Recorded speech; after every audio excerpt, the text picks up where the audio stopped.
Pope Francis is being remembered as a pontiff of the people and a powerful advocate for the poor and vulnerable. The Vatican says he died of a stroke and heart failure just hours after making a surprise appearance at St. Peter's Square to deliver an Easter greeting. He even stopped to bless babies on his final trip on the Pope-mobile.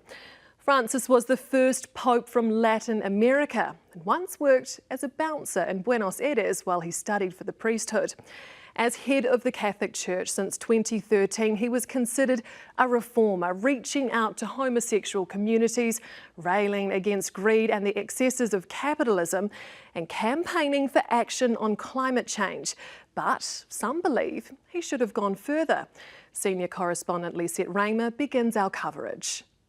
Pope Francis lived true to his moniker as the People's Pope until the very end.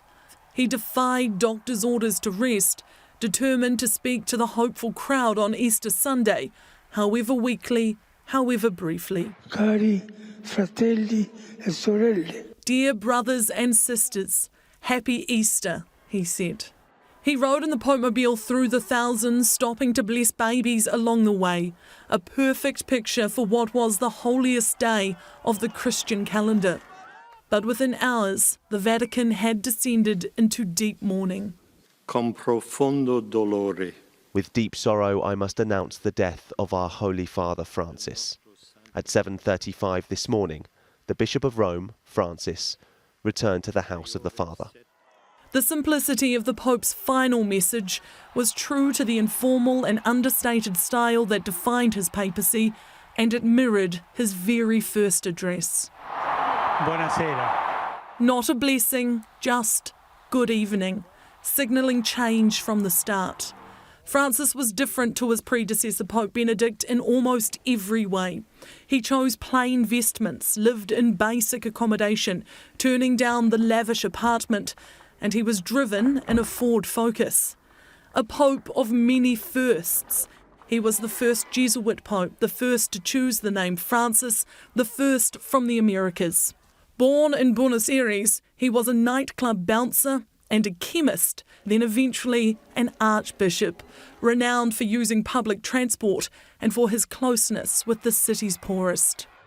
As Pope, he quickly gained a reputation as a moderniser, speaking boldly on migration, war and climate change. It won him warm favour far beyond the bounds of the faith, Time magazine naming him Person of the Year in 2013. It was within the Vatican that his tone drew criticism, divisions emerging as the traditionalists of the Church fought against his softening stance on issues such as divorce. Si scrive tanto della lobby gay. When questioned about homosexuality, he famously replied, "Who am I to judge?" Ma chi sono io per giudicarla? And in 2023, he permitted priests to bless same-sex couples. Although he stood firm on ruling out gay marriage, it was enough for the cardinals, the so-called princes of the Church, to publicly question his judgment. Still, he insisted the Church welcome everyone, addressed financial corruption in the Vatican, and grew the role of women in the faith. He also set up a special group to tackle child abuse in the Church, but many Catholics felt it all moved too slowly, and he failed to quell the scandal completely. A global leader, he helped restore relations between the US and Cuba and built bridges with the Muslim world. Nulla vale la vita di un bambino. He has called Israel's bombing of civilians in Gaza shameful and made a phone call to the Strip to bless those there every single night since the war began. In recent years, his declining health saw him start to use a wheelchair.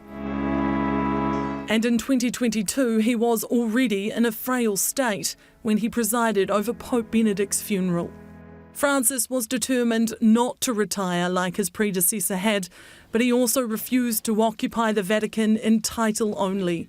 And while a recent bout of double pneumonia at 88 years old saw him spend 5 weeks in hospital, he stayed hard at work, meeting with the Queen and King this month, and just this weekend welcoming the Vice President J.D. Vance. I know you've not been feeling great, but it's good to see you in better health. Politically active until his last days, he raised concern over Trump's policies around migrants, refugees and prisoners, the president giving his condolences alongside the Easter Bunny. He was a good man, worked hard, he loved the world. US flags have been ordered to fly at half-mast, so too have those in the UK.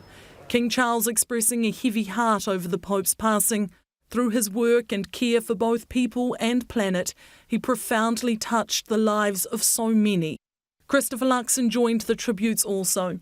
His legacy includes an unwavering commitment to the vulnerable, to social justice and to interfaith dialogue, he wrote. He knew how to give hope, ease suffering through prayer and foster unity, President Zelensky echoed.